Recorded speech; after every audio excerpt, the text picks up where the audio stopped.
So yeah, we had a little bit of technical issue, but we back, man. Part two, Chudney Gray, man. Where did we leave off, man? I'm not quite certain. So, oh, we left off with the uh the infrastructure that I had proposed to FIBA, Oh, right, right, right. in which they weren't willing to agree upon.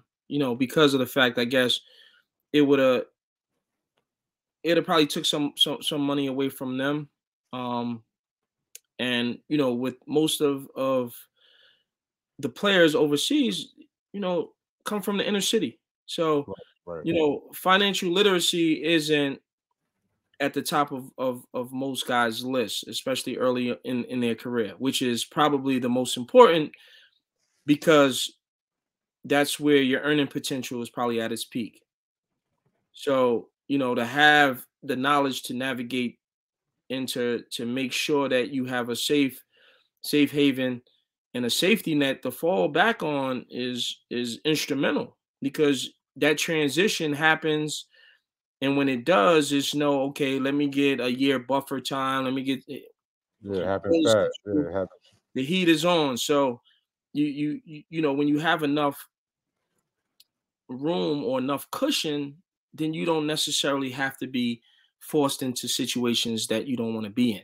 But if your back is against the wall, You totally got to different take whatever. spectrum. You got to take whatever they give you at that point. Yeah, and that's talking about stuff after basketball, and that's why you see a lot of guys have a difficult time crossing over into different fields is partly due to not really knowing. It's the unknown, not really knowing when that time is going to end or when it's time for you to make that move. So it's a lot of the young guys, I make sure that I go out of my way to nail that home because it doesn't make sense for you to enjoy what you really really really want to do, make a lot of money, and not enjoy life after it because you made wrong decisions Right. or didn't manage Right. properly. Right. It's about having that. For me, it's about having that freedom to live your life, man. You know what I'm saying? You don't want to be, under somebody else's direction and say, "Yo, this is it, man." We ending this relationship right now, and now you stuck. Like, what you gonna do? As opposed to you making the decision to say, "Yo, you know what? This is what I'm doing." Right, right, You know what I'm right. saying? And now the ball is on, It's a on their great court, your court now. it's a great head start Right, if you take advantage of it. You know what right, I'm saying? 'Cause, basketball really is only 20, 30 years of your life. You still got another 50, 60, God willing. right, right. But the Gotta lessons, the lessons live on forever. 1000%. Now, 1000. now, we spoke about that 14-year career, man. What's your secret to a lengthy overseas or just a career at basketball in general, man? Some of the adversity, could make or break somebody. And can you talk about some of that adversity, kind of like that you faced throughout your career, and how you was able to overcome those challenges? So the toughest part for me was maybe my first 2 years at St. John's because I go from playing, not having to worry about playing, having success, to not playing, and then I'm home. I'm a hometown kid, so everybody hitting me, yo, Chud, what's good? Why you not playing? You get what I'm saying? Like, you got to Right, deal with that. You got to deal with going back to your hood and being asked those questions that you don't really have the answer to. You right, get what I'm saying? right. So Comfortable. that was that was the toughest part, but I think the good outweighed the bad tenfold because I learned a lot of valuable lessons. You get what I'm saying? I learned how to plan ahead. I learned how to feed off energy. I learned how to maximize opportunity. You get what I'm saying? Like, I had a situation where, like, I forget what country I came from. I think I did Poland back to back, murdered that shit, right?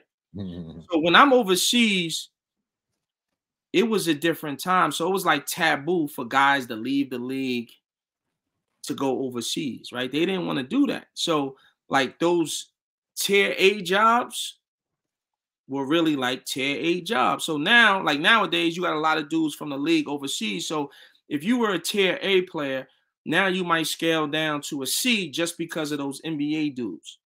You get what I'm saying? So it's like a pecking order. So like I was one of the first dudes to go to the Middle East. Right. I know I was in Poland, right? They was calling me. Yo, can you leave your team? Can you leave your team? I'm like, I can't leave my team. But if you just give me some time, you know, I could try to get out of the situation. So it was like it was something crazy. Like go there for like, I think 2 months, and it was like 60,000 for 2 months, right? I'm like, I can't turn that down. Right. Give me some time. I'm on my way, but give me some time to set this up the right way.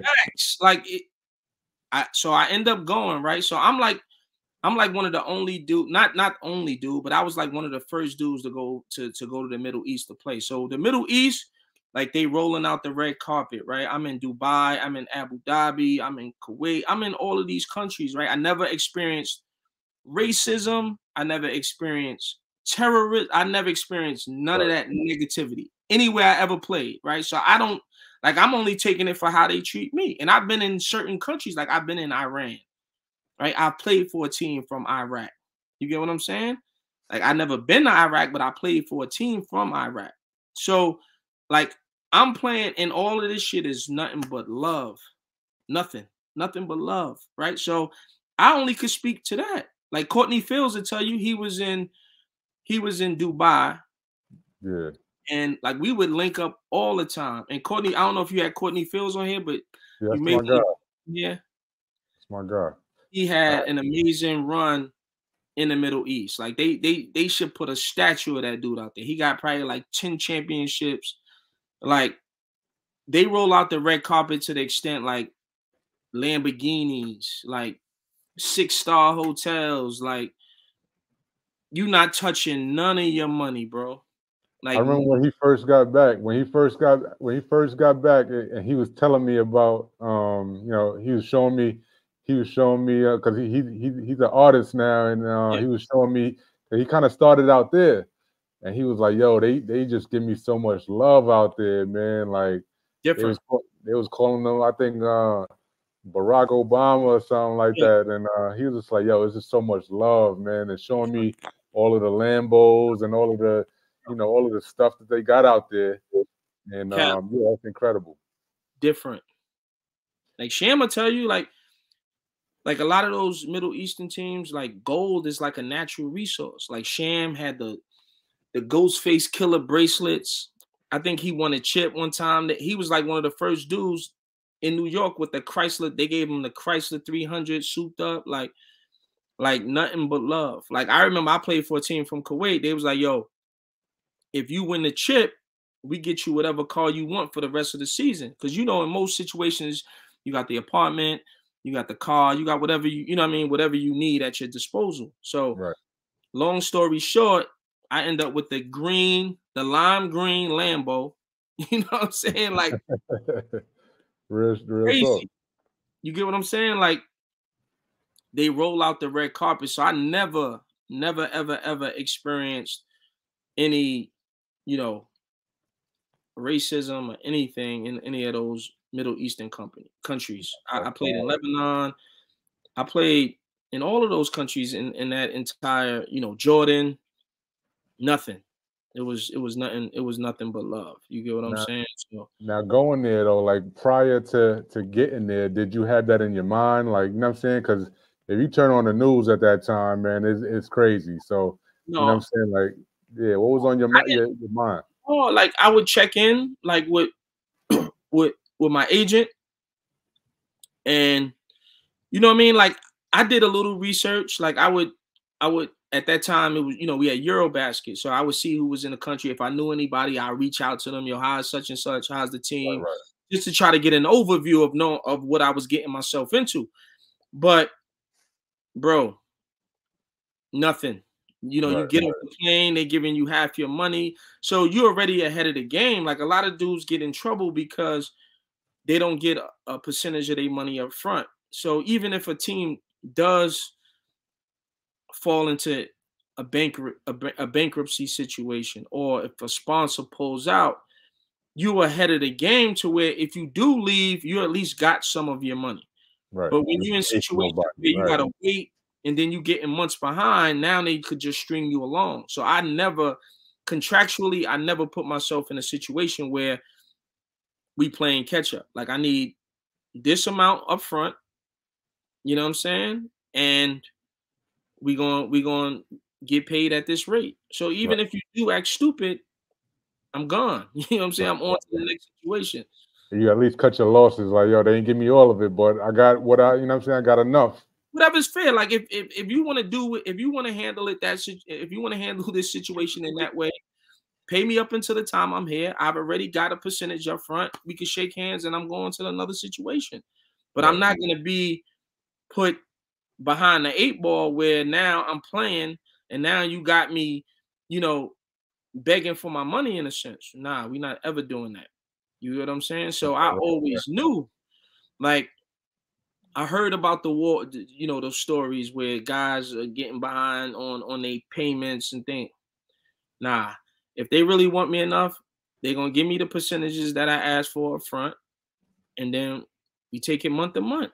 Right. And I But always stay that's only because steadfast. you was playing well. You was playing well. That's why they, you know what I'm saying? You ain't never had to deal with that. You know what I'm Yeah, saying? On the yeah. other But end, it was a different day and age. Like now, like 3 to 4 to 5 Americans on a team, right?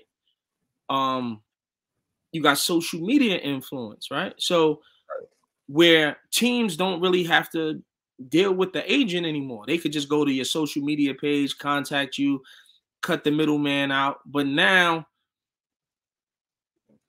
the conversations that are happening behind the scenes don't really exist. So you really can't get a feel for how these guys are really moving. And in certain situations, high level Europe, of course, they may be still doing things the traditional way, but I know a lot of these probably, you know, mid-level countries, they absolutely doing it because they want to cut out the middleman. So they may give you an extra couple grand so that way they ain't got to pay the agent that fee, but you're not having somebody on top of the situation, which is, I think, important right. when being abroad.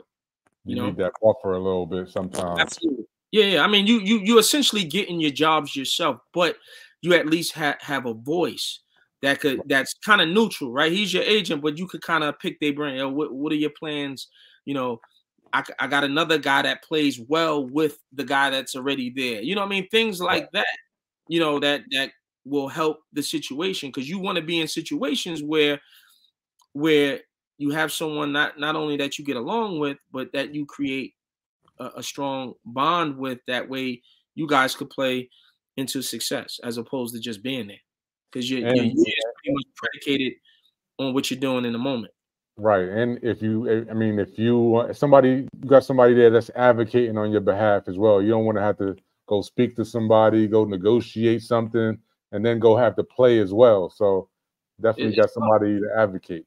It's tough. And like mentally, I was prepared for it. You get what I'm saying? So like when I always go back to not playing and having to deal and having to fight mentally, like I'm already locked in because as an international basketball player, you are only as good as your last game. You know, most countries you're only playing 4 games a month. That's once a week. So if you have a bad game, you gotta wait a whole week to get that that comeback, right? And if you have a string of those bad games, they may send you home, and they're not gonna tell you. You're gonna be at practice, and there's gonna be a dude walking in, same size, same body type, and they gonna tell you, "Yo, dog, you're not playing tomorrow. He playing." They're gonna see how he do. If he ain't as good as you, then you might stay. But they putting that type of pressure on dudes. I've been in situations where I had teammates where there's another dude at practice and they making them play against each other. That's a Yeah, tough yeah, look. that's tough. That's pressure because now you're playing with livelihoods, right? Right. And I try to tell guys like you leave the first boat leave in August, so you want to be on that first boat no matter what. Because now, if not, you wait until like December, and December is really for the guys that get cut. You got to really, in situations you really just got to be stinking it up. But those are replacement jobs. Right. So that window that was once this big is now this big. So they really bringing in bringing in guys for just the playoffs or just the 1,000%. championship run. 1,000%. Wow. 1,000%. So throughout your career out there, right, overseas, did you ever, when did those like NBA aspirations or making it to the league, when did those kind of subside? And what kind of like other than those summer league, the summer leagues that you participated in, did you ever get close to making a roster after the fact? Yeah, so like the summer league stuff was cool for me, right? But my whole thing was this basketball thing here that's in front of me is not a career. It's not. It's a job. Like you're going to do this shit for 10, 11, 12 years, 14 years, 15 years, and that's it. Right? You're not making millions and millions of dollars where you could sit back, fold your hands, and retire and sip lemonade gracefully. It's not Right. that God forbid situation. you don't get hurt. God forbid you don't get hurt or nothing out there. Like, this isn't that. So that was my mentality. So, you know, I had played, oh, this is where we left off. I had played well Poland. I was saying I smashed that shit. Yeah. So my guy, his name was Wayne Top Garfield. top scorer out there and everything. Yeah. So Wayne Garfield was the guy that I was speaking to at St. John's, right? So he is my guy. Like he's putting me in these pockets, right? So like after St. John's, I moved to Cali, right? So I don't have a red cent. Not one.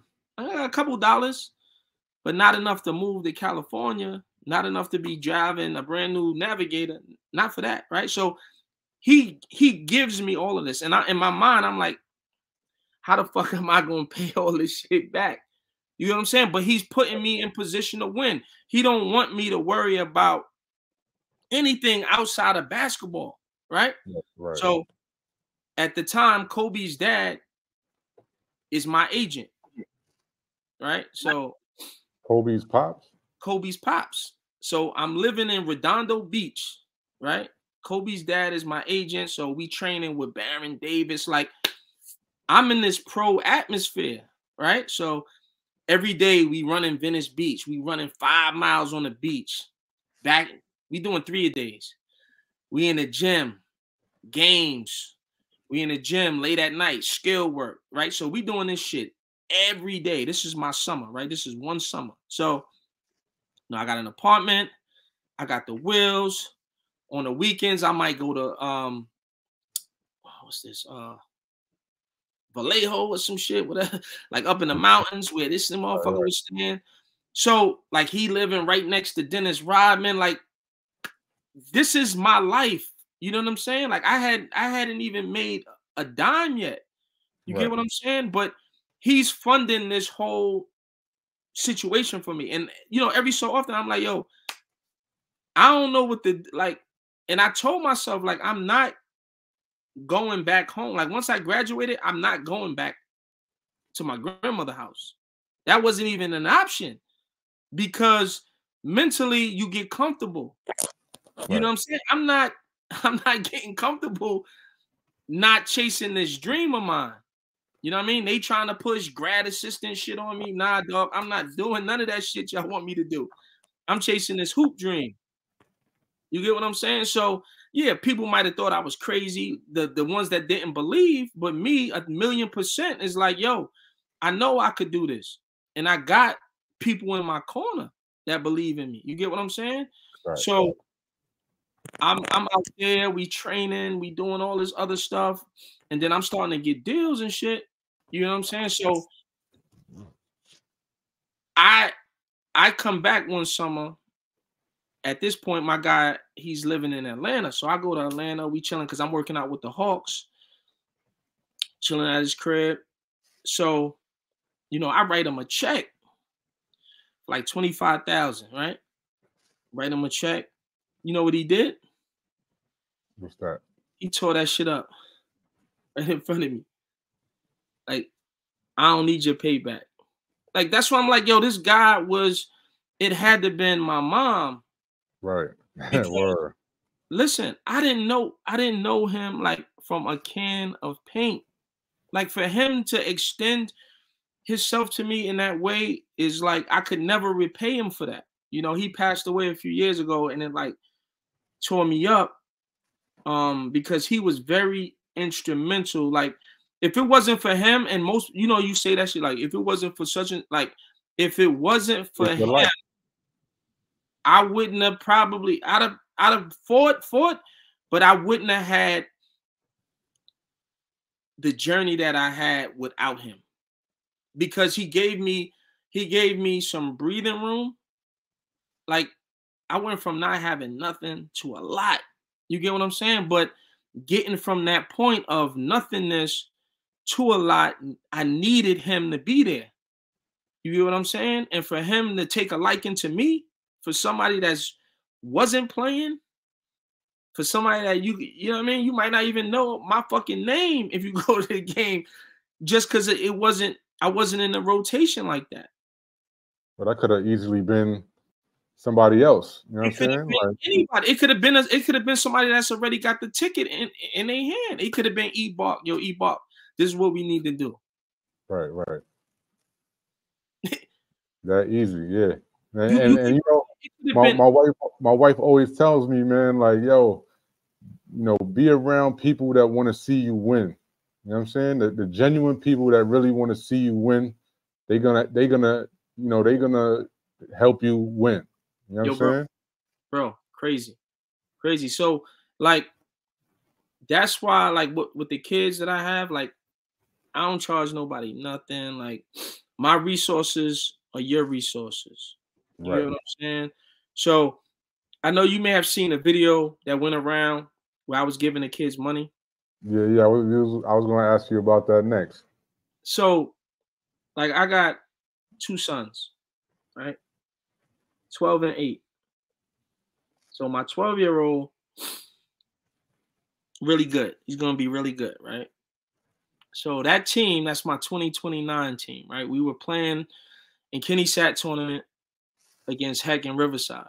Riverside team is a year younger. Right.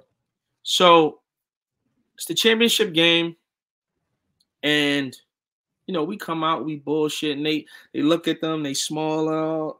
We end up losing the game. So whenever my team win, I give them money. I give them $2 bills. So over the years, like, before my mom passed, she gave me some $2 bills. So she told me, I never forget, put these in your Bible. So I still got them. I got 3 $2 bills that I never touched, that are in the same Bible that she gave me. So over the years, I've just been collecting $2 bills because that's my connectivity to her, and that's always resonated with me, right? So, like, I got thousands of dollars in $2 bills. So when my teams win, I give out the $2 bills, right? Because a trophy, that shit gonna end up in the garage, broken. And these $2 bills, you can kind of timestamp them, right? You can write whatever you want to write on them. And they're more like keepsakes. So now when you get older and you have kids and so on and so forth, and then when they asking you about these $2 bills, you can have a story aligned with them, right? So we end up losing the game. So I call everybody in the gym. Whoever was there, it's probably like 50, 60 people left just running around the gym. So I called everybody in, and then I gave this passionate speech about, it's not about the wins, it's not about the losses, but it's about the competition of it, right? So it's a fine line when a coach walks in that gym and he has one scholarship left, how are you gonna get that scholarship? How are you gonna outplay the guy that's in front of you, right? So when I gave Riverside their money because that's them getting your scholarship. In those situations, that's how it happens. That's the reality of competition. That's the reality of sports, right? You gotta be a dog every single night. No days off. Nobody cares if you're sick. Nobody cares about nothing. It's a competition. And if you let somebody outplay you, then there's a high probability that that kid is going to get picked over you. So I use examples to teach kids, valuable lessons that they can kind of take with them along this journey. So I encourage them to journal. I encourage them to use their imagination, things like that will help make them become a well-rounded player here. Because that's the only way you're gonna survive. Everybody could fucking dunk. My grandmother could hit an open jump shot. Like, what's gonna separate you? Nah, that's real. That's real. I always tell people that basketball teaches lessons that you can't learn in the classroom. So Nah. I really commend you for for kind of instilling that sense of to be a dog and to want to really don't take the time for granted. And you know what I'm saying? Those, and starting from that age, that's when they really need to kind of learn that, man. So salute to you for kind of instilling that in your kids, man. Hunting season, man. How'd you come up with that name? I mean, it is kind of self-explanatory, but tell me about how you came up with that and where you trying to go with your program. I mean, it's life, right? We hunting. What you kill is what you eat, right? That's just the mentality that you got to approach life with. And we raising men. So if you're a young boy now, at some point you got to be the head of a household. You got to go out there and bring back food for your family. Bottom line. So it's more of a mentality thing that I want to instill. So now when people ask you, what that mean, like you can express that. Like, so focus. We're not doing none of that, the catchy New York elite. Nah, none of that. We hunting. You know what I'm saying? Like, I don't get caught up in none of the hoopla. I don't get, because I know it's a journey. Like, a lot of people don't understand how winding of a road it is, right? And it's gonna be light. It's gonna be dark as hell. Like, how you gonna get through that? How you gonna navigate in the dark? You've been in a dark room before and you feeling your way through, right? That's basketball. If it's too smooth, you on the wrong path. It has to be that. It has to be bumpy. It has to test your will. If your will isn't tested every so often, then you're not on the right path. And I can promise you that.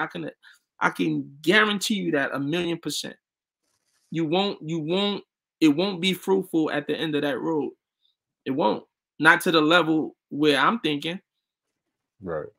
You get what I'm saying? It has to be challenges. You can't believe what you hear. You know what I'm saying? You just got to keep your blinders on and then just work your tail off. That's it. The variables are the variables are the variables, right? You're going to have kids that are 6'9", 6'10", like that's what God blessed them with, right? If you're not blessed physically, then you got to figure out a way to do it. That's just the bottom line. You can't lick your wounds. You just got to take what you have and work from there. That's it. You can't compare yourself. You can't, in today's navigation is just so weird because there's a lot of parents that don't know. They think they do, but they don't. Like, and I speak and I coach from that of being the person, the kid that didn't know. So I know if a motherfucker that never played, it's impossible for you to know what this road looked like. Right. you could think like you might have all the verbiage and all that shit down, but you never experienced it. You don't know what it feels like to, you don't know what rejection feels like. You don't know what it feels like to be overlooked. You don't know what those components are. You may think you do, but you just don't if you haven't experienced them on a sports level. I'm not talking anything other than sports because it's different because it's performance based. Right. Right. So you got a lot of things going against you where you have to perform or else. Right. That's why I was kind of, I was happy that you included Kenny Satterfield in that conversation, and letting the kids know, like, yo, look, man, this guy right here, he got 2 kids, college scholarships, high D1. You know what I'm saying? And salute to Kenny Sat, man. That incredible job as a coach, incredible job as a dad. And you know what I'm saying? And that really hit home, man. Like, again, man, these lessons, you're not gonna find these lessons inside PS 108, whatever school you going to, right? So it's up to us, man, to kind of pass those lessons on, and you're doing an incredible job doing so, man. Salute to you. Appreciate you. It's like, when you're an athlete, believe it or not, you hit the lotto, because it's a very small percentage that's able to really see their dreams come to fruition, and it really don't matter where you are within your journey. Like, if you're able to reach a goal that you set out to do, then you had success, like, on any level. And that's just what I believe, so you really got to worry. You just really got to concentrate on the base hits, get around that base at your pace, but just keep chipping away at the grind every single day, and that's my message, and I'm steadfast on that message. And, it could be people that agree. It could be people that don't really matter, right? Nobody's opinion really matters, because that opinion won't get you there, or it won't, hold you back. It's just you having to believe. So, Right. So, I mean, that team that you have, do you have more age groups, or do you just deal with that one age group? And how can a young man that's coming up and interested in playing in on a family or a team like that, become interested in kind of sign up for what you got going on?